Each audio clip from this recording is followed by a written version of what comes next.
Inclusion is really about an organization's culture and the tone that is set. And when you have an inclusive culture, then diversity is able to flourish. And that's really why inclusive leadership is so important.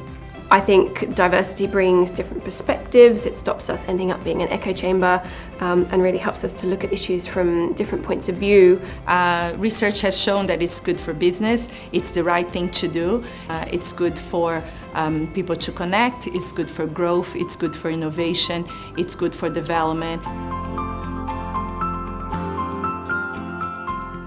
Being a signatory to the Charter is one way to show our commitment in achieving a diverse and inclusive environment for our current and future talents. I was very excited to do it because it was the first thing I've seen in Hong Kong at the time, and I'm so glad it's growing because it's a way to show that we're committed to do what we can to have a more inclusive workplace. To learn and exchange with them regarding our best practices and accelerate the progress of creating an inclusive workplace for diverse individuals. Equality is about everyone being treated the same, which is good, but really what we're striving for with a diverse and inclusive workplace is a workplace that has a group of people from different backgrounds, races, sexes, ethnic backgrounds, sexual orientations, and they're all supported in their own way.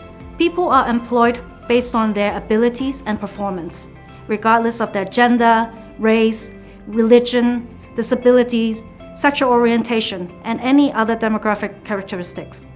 A truly diverse workplace really reflects the vibrant colors of the society in which it operates.